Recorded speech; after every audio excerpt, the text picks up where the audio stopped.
Hello there, Chris Piercy here of Wedding Industry Wisdom, a tiny bit later than scheduled due to inclement weather conditions. Jack will be hopefully joining shortly, and we're going to talk about all the goings-on that have been going on in the group in the last week, as well as a couple of other things.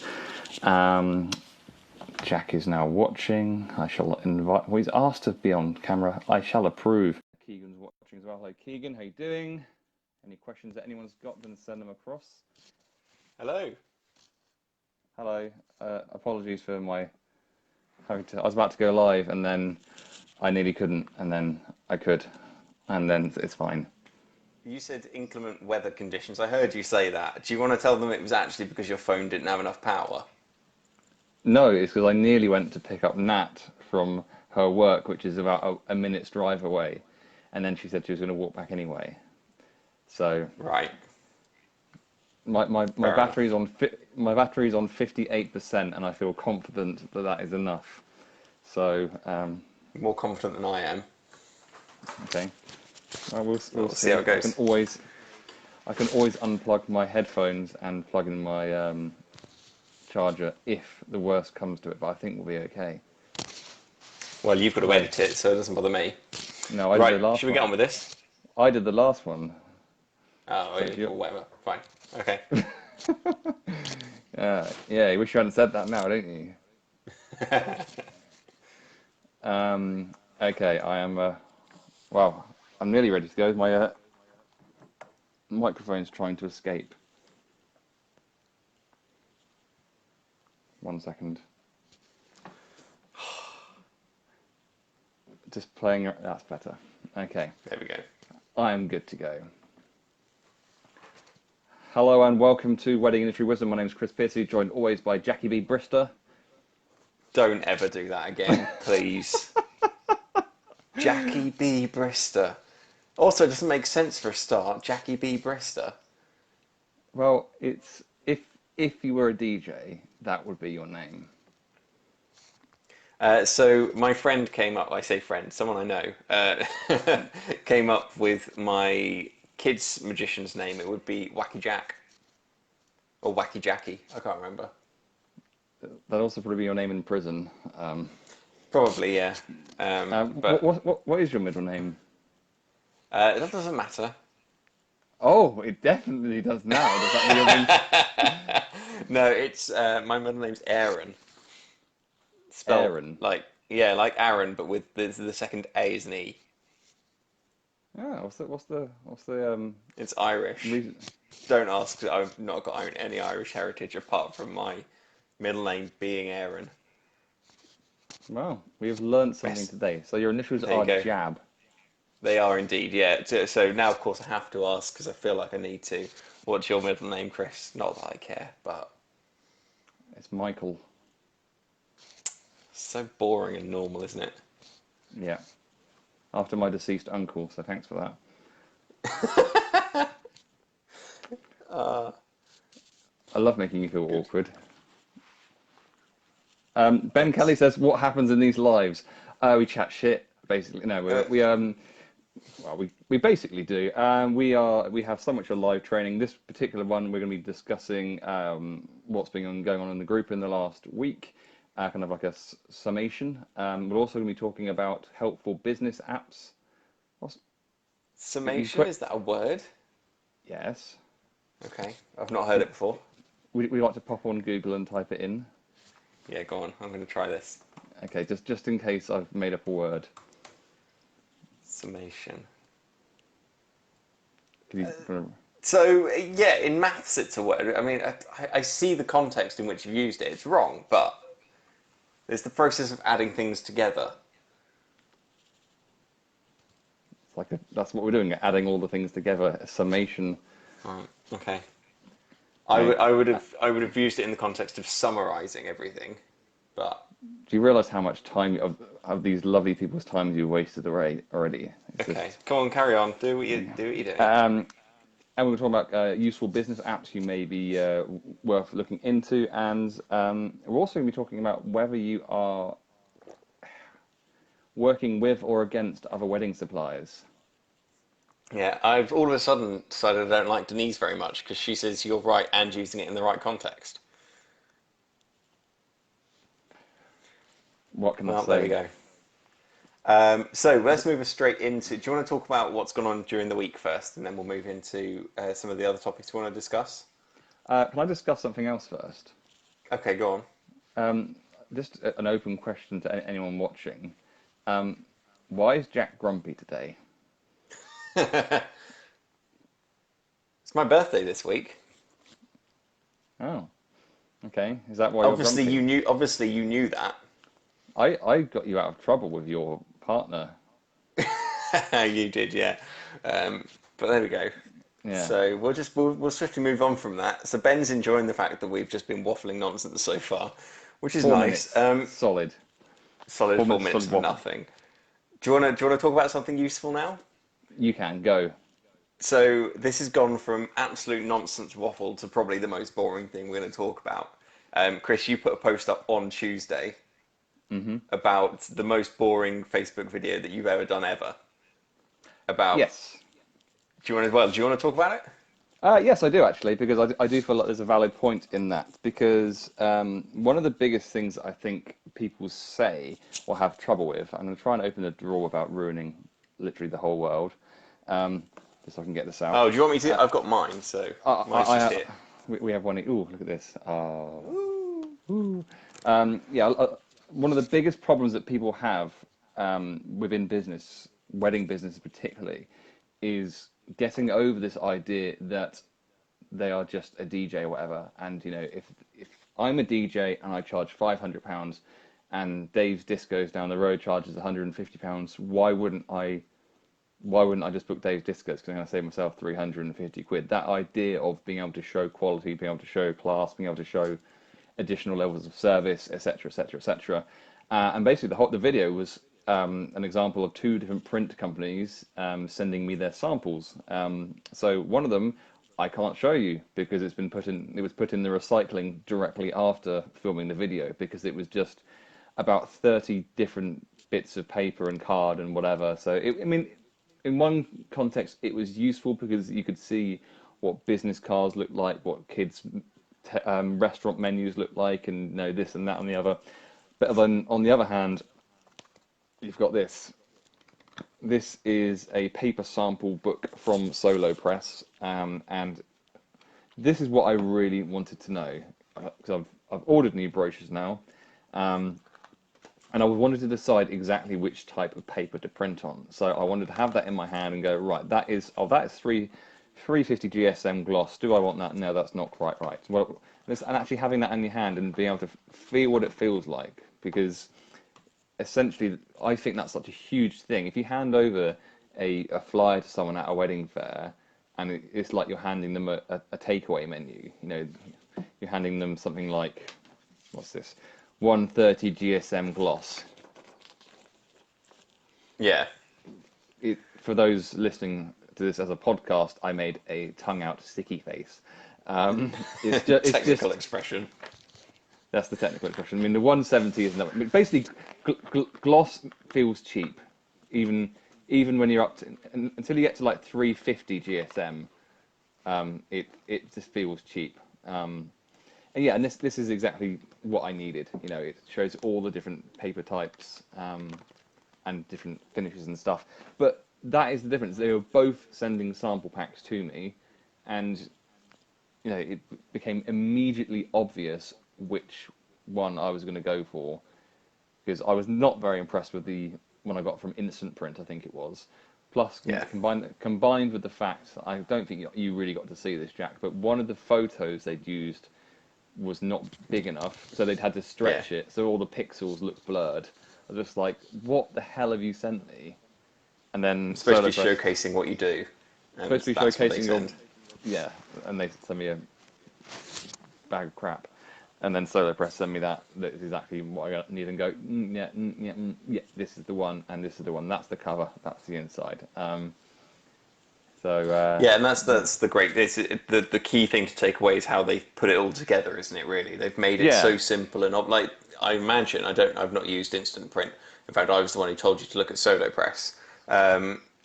but I imagine the pricing wasn't that much different. There wasn't a huge difference in I, price. well, this is the thing. I was so impressed with Solo Press, I didn't even bother looking at Instant Print's prices. Oh, there you go. Yeah. It So was just you like, knew oh, because of the this is, way everything had been put together yeah, that you knew Solar Press was the way to go. yeah. So, even if someone told me, oh no, Instant Print are really good, I think at that point it was too late. The deal, the chance of me doing a deal with them was lost.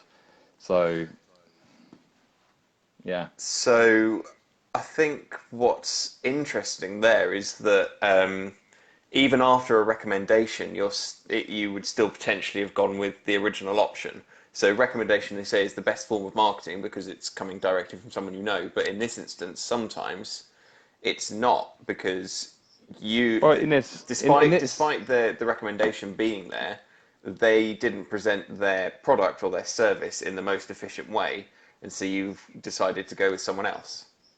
yeah, I mean, it's more the fact that that they sent me their stuff, and their stuff was okay, and I could kind of get an idea a bit, but there was nothing saying, oh, this is this paper and this is this paper or whatever, on a lot of it. Some of it had it, some of it didn't, and it seemed like they were trying to show too much stuff. Where all I wanted to know is what if they said they were going to send me a sample pack. I don't feel like that's what I really received, and at that point, the business is gone because I can see on this exactly what the printing would look like on the paper. I can feel exactly what it's going to feel like, and then at that point, I then go right. I know how much I'm happy spending on this. I go onto Solo Press. I say right, I want 250 of these. How much is that going to be? And then is that less than than equal or less to what I want to pay? Yes, by far. You have my business. Yeah. It's as simple as that. And then when and I've instantly gone back to them about getting my business cards done. So they both doing exactly the same thing, but the way in which they've done it speaks volumes. So I think that's there's something in that. Yeah, so you got to kind of relating it back to the wedding industry as a whole is how can you make every step of the process for the client different from and as efficient and as effective as you possibly can from the rest of your competition. What separates you out within your specific sector? Yeah, so Ben says, I'm a DJ, I can absolutely do your wedding, but book me because I have your back with a backup plan to anything that goes wrong. Collaborations are key. I think that's where you're going with this. Well, it's not so much, not completely that, but it's kind of partially that.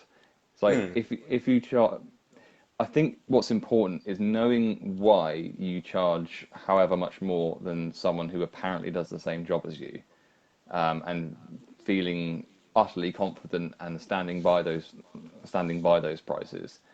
Yeah. So Jack is one of the most expensive magicians in the country, probably. Yeah, probably, yeah. In the Not 90th, TV magicians, yeah, yeah. not of non TV magicians, you're on the 90th percentile. I'm probably in the 80th percentile, something like that. Yeah, yeah. You know, and we feel confident doing that because we know that we do a great job. We have consistently got fantastic reviews from people, and also we are busy enough. Well, I certainly am. That if someone says, "Oh, I'm not paying that for whatever reason," then I'm okay. Don't worry, someone else will. Because I had that this week. Yeah. Someone said, "Sorry, someone else recommended." Well, I spoke to a bride. She said that someone recommended me, and someone recommended someone else, and basically, I think she was trying to play me off against this other recommendation. My response was, "This is my price." Yeah. That's not, obviously not quite as coldly as that, but I kind of did the full sales pitch and all the advantages and all the extras of booking within a certain time frame, etc., etc. But I think ultimately she was someone who wasn't an ideal client, and she was booking on price more than anything else. So she went with the cheaper magician, who I'm sure it was still a decent magician. And that's an interesting topic to kind of tangent into. Okay. What's your response when someone says we're booking someone else? Ask them why. Hmm. So that's my first instinct. Not like, why aren't you booking me, but why have you booked someone else? Because it's a chance for me to learn. Yeah. So So if they are it. saying it's because I was too expensive, then okay, that's fine. Then I can do something about that, or not do anything about that. Whatever it happens to be. If they say it's because they got on with that magician better, then again that's fine. Or whatever their answer might be, I then can learn from that moving forwards. In fact, if Yeah. whenever I lose business, I always ask them why it was, so that I have a frame of reference, so that I know it's not because I've got bad marketing, or it's because I've got something else that can be easily fixed in my funnel or in my sales process. Yeah, absolutely. And I think that the most important thing is to be polite about it. Yeah, Um, because the last thing you want to do is burn that bridge. Because, let's say, worst case scenario, that other magician they've booked has to cancel because their leg falls off or whatever, or they fall out with them or whatever. If you've burnt that bridge, that's that chance gone. Whereas if you're yeah, polite, then the chances are they'll be coming back to me. So my response was simply, that's a shame. I thought we got on really well, but I'm sure whoever you have booked will do a really good job for you. Have a fantastic wedding, Chris. She'd already made the point that it was due to pricing that she wasn't going to book me. So you just be polite and you move on. And it's a Saturday next May, so it's not going to be a date that's going to be difficult to fill. It will be filled sooner rather than later, I would have thought, probably during this wedding yeah. fair season. So yes, what else was on the group this week? So we had an interesting post from Jason talking about pricing up a wedding that is outside of your usual area. So I think most wedding professionals, given the industry and what they do, work within a certain mileage of their home or of a certain base. But Jason was talking about pricing up a distance wedding. So I was wondering what your thoughts are on this. I know you don't do a huge amount of distance performing, but I was just wondering what you thought about that. I think the biggest thing to take away from that was that and I put it in the comments on this, that it's, you don't want to be breaking down every little bit of finance, because number one, the client doesn't particularly care, and secondly, if you price something at a certain amount and they disagree with that, then it just leaves us. Maybe they'll pull you up on it in case, what do you do? Do you say, okay, well, I'll take off £10 for that when it's going to be £1,000 bill or whatever? So I think you just say, right, if you want me to be there and my staff, it's going to be £2,500 or whatever it's going to be, and Yeah. then just say inclusive of all expenses. Because they don't need to know exactly how many miles it is. They don't need to know how much you're paying your staff each day. They don't need to know how much your accommodation is. They don't need to know how much your food is going to be, or they don't care. They just want to book whatever it is that you do, and have it nice and simple. Yeah, that's absolutely right. And I think the important thing to ask, or to find out, is discover what they are planning. So in the particular instance that Jason was talking about, I think he works sort of down in the south of England, I believe, if I'm correct in that. And it was a Scotland wedding, so 500 odd miles. Um, and there's a possibility that that client might have met him at a wedding fair in the south, near where he happens to work and operate, but they had chosen a wedding venue in Scotland because that's the wedding venue they liked. So I would be asking them what they are doing in terms of transportation, because the chances are most of their friends, family, and things like that are from the south. So it may be that they are, getting a mass booking train tickets, for example, depending on the, what kind of level the wedding's at. So in that instance, maybe you don't want to include the travel, because they are going to cover that in booking a massive amount of train tickets and getting a huge discount, for example.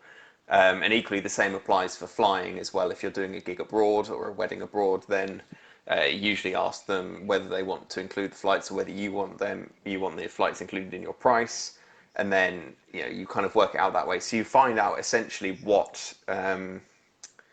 what they are planning, and then you add in the things you need to add in around that. And a thing to remember is your per diem rate, which is a rate for the day, which is kind of to cover expenses like food and kind of just general milling about expenses. And if you are unsure on those, I think they have set rates or standard set rates in HMRC, or part of the government have something like that.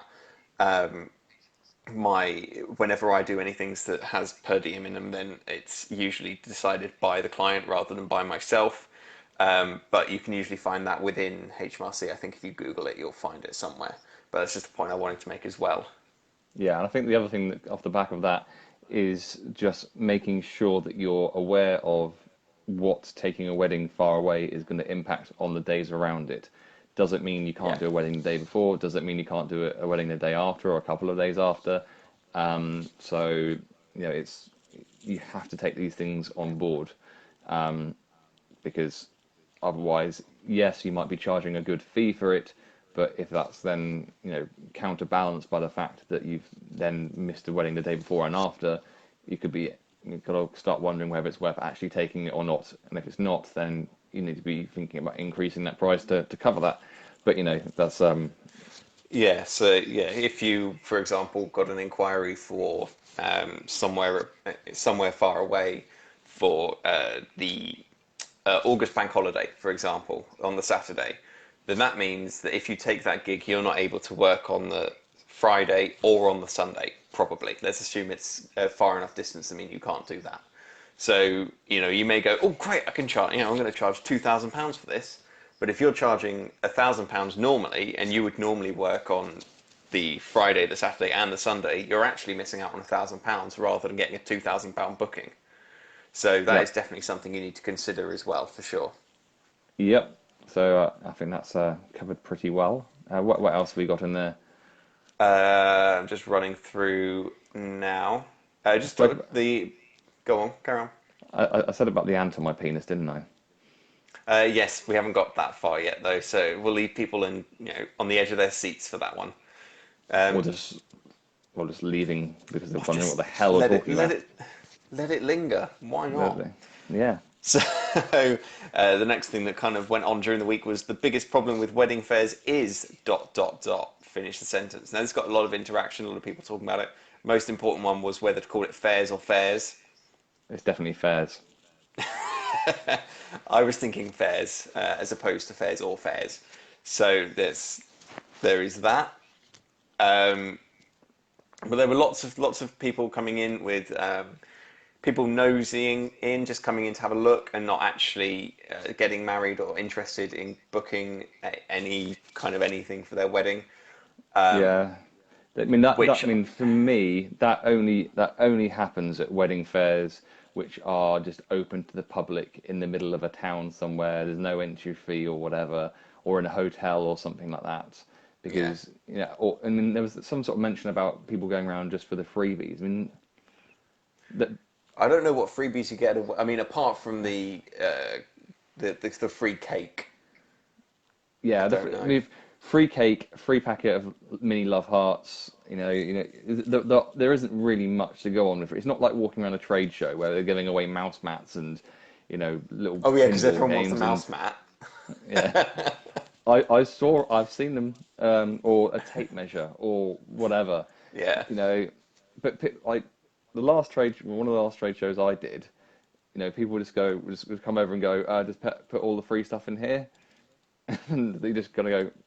People just going okay because they want to get rid of it, but yeah, it just seems like thousands and thousands and thousands of pounds wasted. But you don't have that at wedding fair, so I don't really buy into that whatsoever. And if you're finding that is a problem, then you're at the wrong wedding fair. So you want to be changing to ones that are run by independent venues or not in the middle of a town. That's an easy fix, isn't it? Really, it's a very easy fix. That's just those are the lowest budgetist, that's not a word, wedding fairs there are. So don't do them unless you're very much approaching the very lowest end of the market. Yes, I think that's reasonable. If you're going for low price, high volume, those are the wedding fairs for you. If you're doing anything else apart from that, then you want to be hitting a different wedding fair entirely. You better not going to them. Yeah, so then that kind of moves on nicely to Jason's question of he struggles targeting the right wedding fairs. Now, this is something that I talk about and discuss in our wedding fair course called Connect, Converse, Convert, your guide to wedding fair success. So I obviously don't want to reveal everything that's in there, but I'll give you a quick kind of summary, and it's essentially use Google. Google is there to help you. Once you've got your ideal client, use Google to find the wedding fairs in your area that those people will be attending, and that will help you establish the right wedding fairs to be at. Yeah, I mean the easiest way to find the right wedding fairs, and I just, with the exception of a couple, I only really do venue wedding fairs. So you want to be thinking about which venues your ideal clients are going to be getting married at, and then trying to get in on those wedding fairs. I mean, they may be fully booked for your certain type of supplier, so it may be a case of being patient or ousting whoever is there already. I mean, I had that with a venue that I'm recommended supplier at. I ousted someone as their recommended magician. Yeah, that's so true. It's you, and that's the thing is that a lot of people will see that they already have 6 photographers, or they already have, however many DJs, or they have however many whatever it is that you do, and that doesn't necessarily mean that that they aren't looking to get rid of one of them and put in someone new. Yeah, So there's absolutely no harm in approaching them and saying, I'm I would really love to be part of your wedding fair. I see you've got 6 photographers already on your books. Are you interested in finding out more about what I do, or something like that? I mean, I've never actually had to do it myself, so it's not something I've got experience with. But it is certainly something that I would be doing if I was in the position where I went to a venue, or there was a venue I wanted to be part of who already had a recommended magician, and they had and they said that they didn't want anyone else. But it's not happened to me yet. yeah. I think that when one of our wild members, has just got in on one of the wedding fairs that I do, and it was Hmm. just a case of him being a little bit patient, saying, "Look," because he kept getting booked there, and just kept, tagging the venue in every time he put one of the photos up, and I think it got to the point where he was there so much it was like a second home. And there were what this thought, it doesn't make sense for this guy to not be on there. And also, you've got to be aware that there are some rubbish wedding suppliers out there, and there are some just unpleasant people out there, and they are sometimes sometimes wedding suppliers can be hard work, or they can be diva-ish or whatever. The last thing wedding coordinators want at a wedding fair is a difficult wedding supplier who doesn't listen to them, or whatever. So if they get the chance to boot one out, then they will. In some cases, I know a couple of occasions that sort of things happened. So just because they say they're full doesn't mean they're not looking for new people. Yeah, and also just because it's not always because they're rubbish either. It could be No. because they've moved. They could be Yeah. so one of their suppliers could be moving area, so they're no longer working in that area anymore, which then opens up that space for someone else to come into. Ben says he talks about leaving his business cards about the place as a backup plan, and yeah, you kind of want to be omnipresent. You want to be everywhere. If you're starting to try and find a new venue that you want to be part of, you want to be getting in as many of their weddings as you can, so you're there as much as you can be, and you're the name that they keep hearing over and over and over and over and over again, so Yeah. that they go, as soon as they have space for someone, they go, that's the guy I want. Yeah. I mean, I think that leaving a card's a good start. If you really want to be in there, you want to be handing a card directly to them, um, talking about how much fun you've had. I mean, this is directly with the wedding coordinator or whoever they've got on. Talking to them directly about how great it was to be there, the impact you've had, etc., whatever that might have been, or your work, however that is. Um, and then following that up the following week with an email saying the same thing, and then asking about recommended suppliers list, or wedding fairs or whatever it is. So yeah, I think that, conversation, business card, follow-up email, and then just like Jack said, be everywhere. So tag them into relevant social media posts, and just be noticed. And yeah, I think that's about all we can say on that. What else Yeah, came up on definitely. on the wedding fairs? So there were people talking about various things that kind of came under the same branch of being at the wrong types of wedding fairs. There were people saying that the brides and grooms want their services for cheaper, um, which again is probably because they're at the wrong wedding fairs. Not knowing when or where the nearest wedding fairs are, then that is probably a case of Googling a Just little bit more in advance. Um, I would probably say is the best response to that. yeah. I mean, Um, with regards to the cheaper, it could be the wrong fares, or it could be at the right fare and you're selling yourself the wrong way. True. I think that I mean, we've said this multiple times on multiple podcasts, but I think we'll keep repeating it because it's so utterly true, is that far too often people are trying to sell the wrong thing.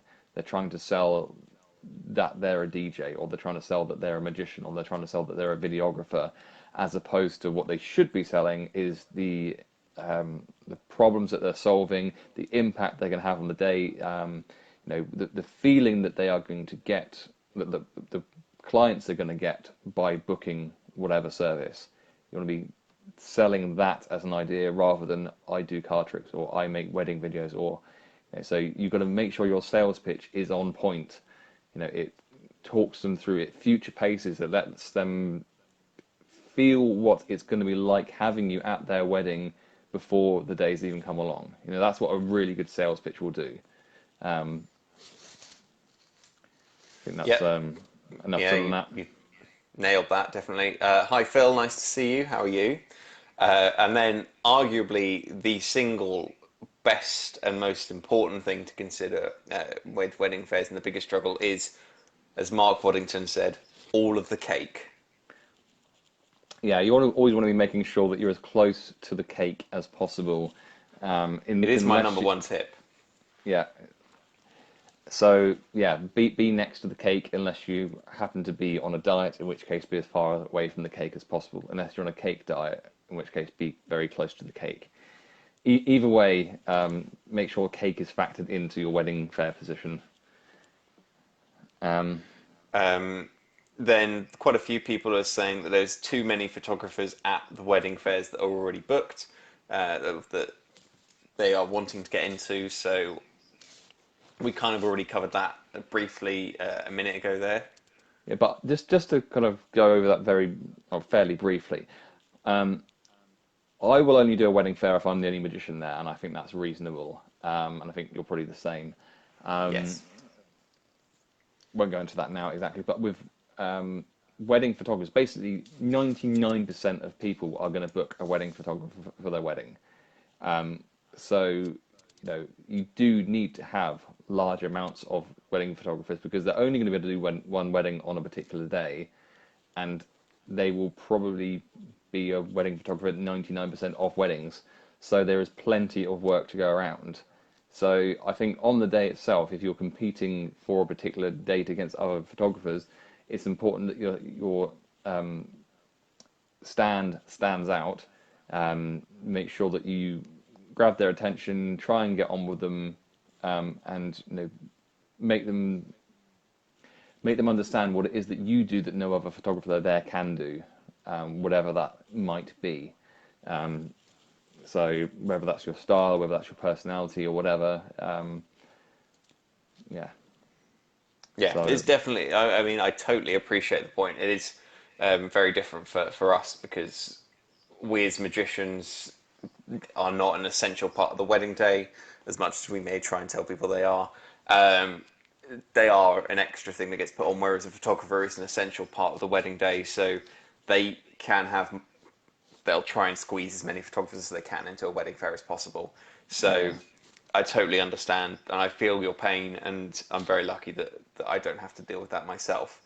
But yeah, Chris has kind of nailed that there with how to get around it as best you can.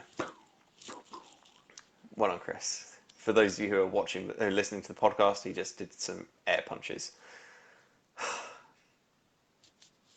So disappointing. Um, Yeah, so those kind of cover the main points that people wanted answering on that particular post. So we'll move on up to some other bits and pieces that have been going on this week. There were a lot of messages there. Um, yeah, that's not particularly important. That was my post. So those of you who listened to my or read my original post on wedding awards, I've written a blog post summarising my new thoughts on it. Having listened and read all 100 and whatever many comments it is on my post, so I learnt a lot, and I have written a blog post about them. So you guys can go check that out on weddingindustrywisdom.co.uk /blog. It'll be there. You'll see it. It's lovely and beautiful and wonderful. We also ran a Yeah. competition this week, which no one saw. So Yeah, people obviously didn't see that, so we will come back to that in a minute. so there was because one we haven't- valid entry. So the winner is going to be that person.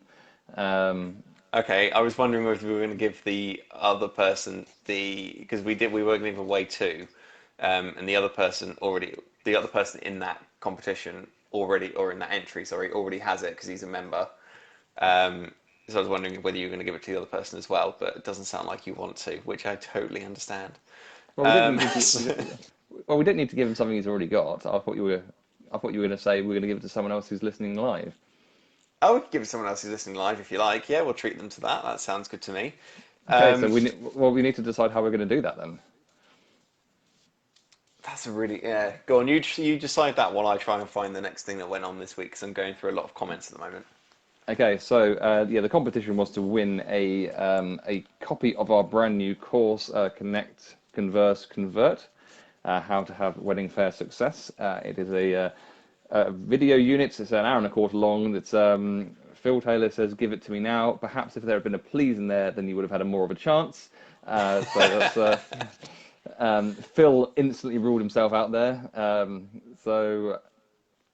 Yeah. How could we decide this in a? Tell us the funniest thing that happened to you this week, and the funniest thing wins. I think that's pretty good. Yeah, 'Cause Chris in the comments. I need to pick me up.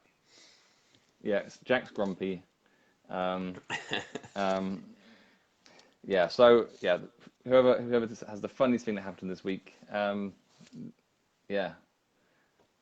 No, Ben, you're There you not go, Ben listening. put a please in there. Well, you're not ruled out, but that's the you're on the maybe list, Ben.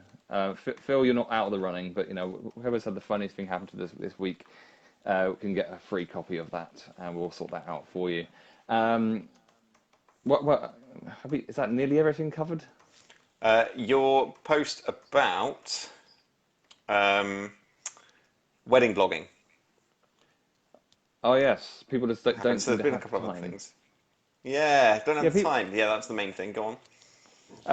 So people say that they don't have time to write wedding blogs. I mean, I just don't buy into that at all. They don't take that long to write. Jack doesn't write his own because he's too lazy. But if you had to, could you find the time to? Yeah. It's not a case of I don't have Exactly. the time. It's the case of I don't like doing it. Yeah, exactly. So the tip that I suggested to someone is you don't. I mean, we've just recorded the unit. So just to answer Phil's questions that are coming in there, we meant last week, not this week. Obviously, it is only Monday, so. In the previous 7 days. Come on, Phil. I mean, Phil, at this point, you are really missing out on a chance to win this here. You're busting our balls here, Phil. You're busting our balls. Yeah, we just recorded the unit on how to write wedding blogs that people will actually read, which obviously I took the lead on because Jack doesn't write his own blogs. But in it, we talk about how much you have to blog, and the answer is as often as is suitable for you. But I think monthly is very, very achievable. I mean, I don't see why you couldn't. I mean, blogs shouldn't take more than an hour to write out, and that hour could be spread across a whole month if you needed it to.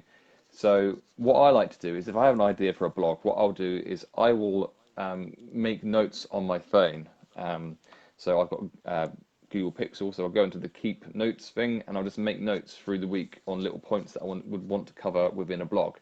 And then, you know what, if I'm stood waiting for the kettle to boil, I might actually just start typing out a little bit. Or if I go on Google Docs or something like that, I'll actually start typing out a bit of the blog. Or if I'm doing the school run and I'm just waiting in the car, I'll write a bit of the blog there. You know, you can do it in little 2 and 5 minute chunks here and there. Or if you want to do it properly, then what you can do is just say, you know what, the first Monday of each month, I'm going to take that morning to write a wedding blog or 2 wedding blogs or whatever. I mean, just because you've written a blog doesn't mean you have to instantly publish it. So you could write, 2 blogs on one Monday morning and release them 2 weeks apart or something like that. But to say I haven't got time is probably the worst excuse out there for most things. I think it's just a really easy excuse to use. I think the actual biggest problem is that people don't find the time to. I mean, if you just didn't watch one episode of whatever Netflix series you're watching at the moment, that would be enough time to write a blog. So it's about making yourself make the time. Definitely, I think that's the key, is that there is definitely time in the day to do it. It's just whether you want to do it. I mean, I would personally go down the route of setting aside an hour or a morning to write blog posts. So once a month, I'd take like a Monday morning and just go, bang, I'm going to write out 3 or 4 blog posts. That's personally what I would do, but I also like the idea of going through and just adding bits to a blog post whenever you're sat, or whenever you're stood waiting for the kettle to boil or something like that. I think that's a great way to do it for sure. Denise says, I'm not sure anyone actually reads my blog. Well, the question would be, what are you doing to make people see it? And if you're not sure if they're reading or not, then Google Analytics is your friend. And the best thing to do if people aren't reading it is to promote it. I would also say that the blog, people reading the blog post isn't always the most important thing. Because it has purposes beyond people actually sitting there reading your blog posts. SEO is, or blogging is great for SEO as far as I'm aware. So even if people aren't necessarily reading it, it's probably Google are going through your website going, oh, they put posts up every week. And it fits all the criteria that we like, so they're going to promote you a little bit more and boost you up the Google rankings a bit. So even if people aren't necessarily reading it, I wouldn't worry about that too much, because there are other things it could be doing for you instead. Yeah, absolutely. So, anything else? Oh, yeah. Talking about go on. Yeah, someone said, I'm not sure if anyone's interested in what I've got to say, which is kind of ties in with what you just said. Yeah, it has things beyond just being read. So, and also people are interested. People will be interested because you've got way more experience than they do in planning and being part of weddings. So they are going to be interested in what you have to say for sure, just by that very nature. So we're talking about weekly goals came up today. Yep. You a fan of weekly goals? I do daily. Yeah. So I really break it down. Go on. Last night, so I've been a little bit rubbish with my goal setting lately for obvious reasons. So last night before I went to bed, I wrote down the 6 things I wanted to get done today, and just wrote a list, and I got 5 of them done. So I was happy. I was very happy with that. So yes. Getting myself ready for wedding fair season, making sure I've tweaked all my follow-up emails and stuff like that, and I've got a new package been launched as of today, so it's done all the admin back-end stuff for all of that. It's all not very interesting stuff, but it's the stuff that needed to be done, and it's the sort of thing that I could have done it probably 2 weeks ago, but hadn't. But now I've ordered new brochures which have new packages in them. It all had to be done, so it's just a case of going, right, let's get this done. And I think I'm a very strong believer in, if you have a list of things in front of you, it's probably the most inspiring things that there is, because you go, oh, there's something that needs ticking off, that needs to be done so I can tick it. But don't know if you believe in that. To a certain extent, there is that feeling of satisfaction, isn't there? Phil Taylor is now giving us a joke. Would you call a Mexican who has lost his car?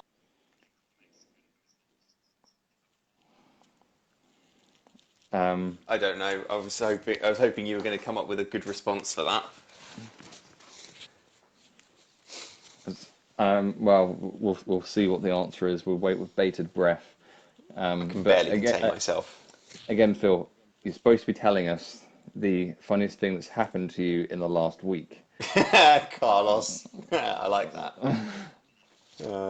I'm so easily For impressed. some reason, I was going down the route of something clever around Pablo Escobar, despite the fact that he's not even Mexican, or wasn't Mexican, I should say. But yeah, Carlos. Ha. So to Unless come he's back missing onto the Jack, but it was. daily, she writes a list daily. Anything I don't do carries over and gets added to the next day's list, which is a great way to do it. I'd recommend, if you are doing that kind of thing, to write a list the day before or the evening before, so that your brain has kind of time to start thinking about it in the night, and then can kind of get up and get going, is kind of the theory. Anyway, Liam, just to answer your question, I have replied to your comment in the thread. For some reason, his post got deleted from the original thread, so sorry, that's really boring. But Liam, we have got your entry, and that's all fine. We will be announcing it very shortly. Oh, now Phil's just coming out with jokes. Why did the Scarecrow win an award? What we're Because he talking was about. outstanding in his field. Yeah, that was great. You've kind of lost the delivery on that one. While we're talking about awards, no, not awards. We're not talking about them at all. While we're talking Fields? about, no, not even that. What are we Goals. talking about, Chris? Goals, yes. This is something that I've started doing recently that I do thoroughly recommend to pretty much anyone who is really bad at setting goals and doing anything like that, or even if you are good at something, to kind of help cement it. And it's one of these Just things. say it. It's all right. I'm getting to it. It's called a best self journal. It's designed specifically for this very job. Essentially, you set a big goal at the start. I'm just trying to find it. Hang on. So you set yourself a big goal there. So you write it all out in there. I'm not going to show you what's in it. That one's particularly empty. I saw it said move up to big boy pants. Yeah, that's the one. Yeah. So you set yourself a goal and what it means to achieve that goal, and then you break it down into 3 progress goals, and then you set yourself 3 different actions on each of those goals. So you end up with 9 tasks essentially. And then over the next 13 weeks, you go about achieving each of those, and then you break them down even further. And essentially, it just breaks down what seems like a big, scary goal into something that's quite easy and achievable. I do thoroughly recommend these. You can get it's called the Best Self Journal. Check it out online. They have a UK warehouse, so they ship straight from the UK rather than the US, despite charging you in dollars. And I'm not paid to say I that. think I met the guy that created them. I think. Do you know who came up with the concept? Is it is it Alex Icon or something? I don't know who did this one You're specifically. I'm in trying to find out now.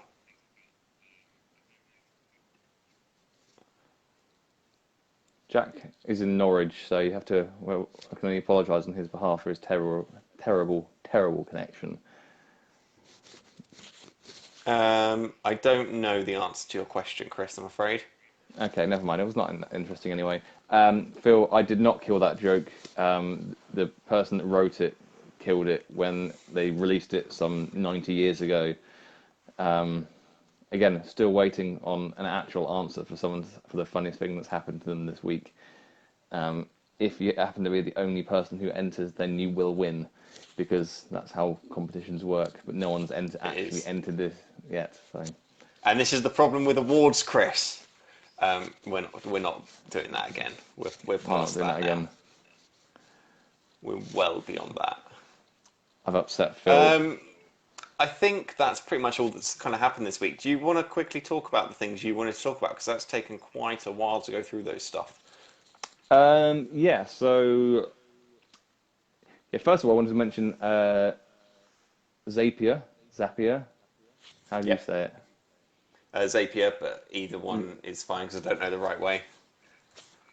Yeah, so if you're someone who has a CRM, or if you are someone who has multiple apps that they use within their business, then it may be worth your while checking out Zapier. It's Zapier.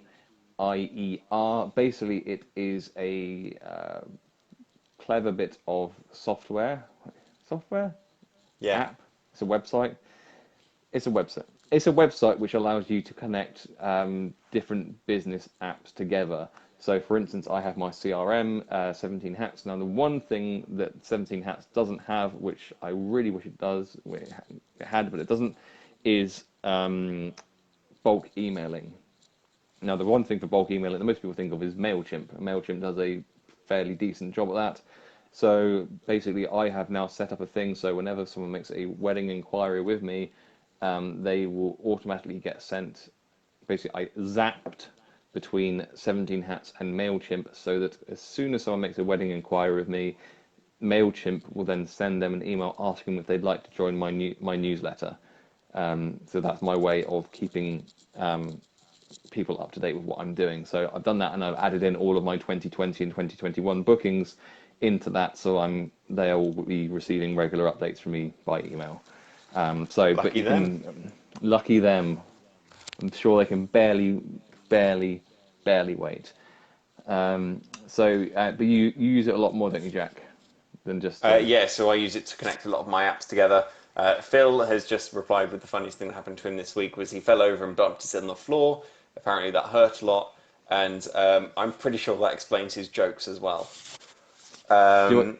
Um, And no, we don't want to hear another joke. It's ruining our flow. no, we're doing quite well. We're doing all right without them. So, what am I talking about? Zapier. Yeah, so I use it to connect a lot of things together. In fact, it's how I run my entire get an instant quote back. Is by linking about 7 or 8 different apps together. Something I'm not going to reveal or talk about now, but it's something I might release for people to use in the future. But essentially, it allows you that entire process from the moment someone inquires. You do not have to touch a single thing, and it will allow you available, send them an email telling you you're available, and follow up the entire process without you touching a single button, which is great for some people who want to achieve that. And also you can kind of adjust it to the way I now use it, which is as receive my availability, and they get an email with my availability, and then it says you'll expect a call very shortly, and then they get a call after that. And so that's the process I now use rather than automating the entire process. But you could do that in theory if you wanted to through Zapier, and it will not cost you a penny because it uses less than 5 zaps, which means that without getting too technical, that's what's covered on the free plan. So you are fine to use it without paying for it. Nice.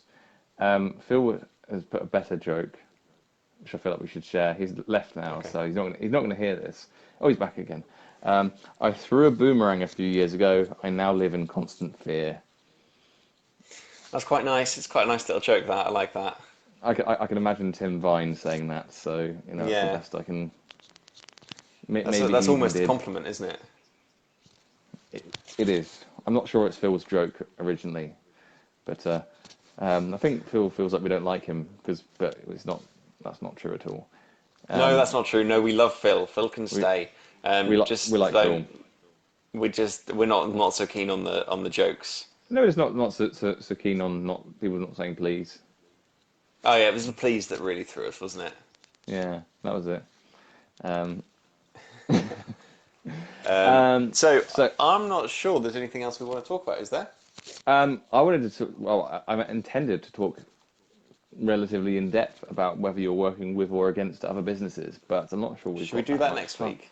We could do that next week. That'll be fun. That'll be something for people to look forward to. I bet they can't wait. They are sat there going, "Oh, I can't wait for that one." When they're going to talk about, are you working with or against other suppliers? But you will have to wait until next week because we're already running at nearly an hour. So I feel like we should let you lovely people enjoy the rest of your evenings. And if you're listening on the podcast, enjoy the rest of whatever time of day it is that you're listening to this. That didn't work at all. No, it didn't. I'm really sorry about that. Terrible. So that leaves us to announce the competition winner. So the winner, I'm hoping you got their name because I can't remember their Yep. surname. Yeah, yeah. So the winner is Charlotte Garner, who was recommended to win a free copy of Connect, Converse, Convert by Liam Ball, sorry, who is one of our members. So that means that he does not win a free copy because he's already got a copy as a member of Wild. So that means that we then roll it over to someone who told us the most exciting thing that happened to them last week, or the funniest thing that happened to them last week. And as Phil was the only entrant, because I don't know whether he was the only entrant or if he just put so many comments that we didn't see anyone else's entry.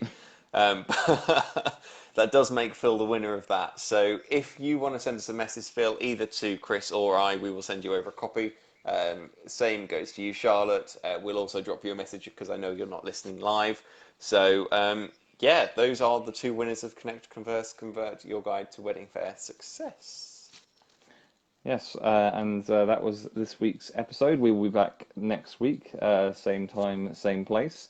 For everything else in the meantime, head to weddingindustrywisdom.co.uk, where you can find all our courses, all of our content, our free course, and information about coaching calls, email audits, website audits, and all that lovely stuff to help you grow your wedding business. I've been Chris Piercy, and he's been Jackie B. Brister. Don't do Goodbye. that. Bye.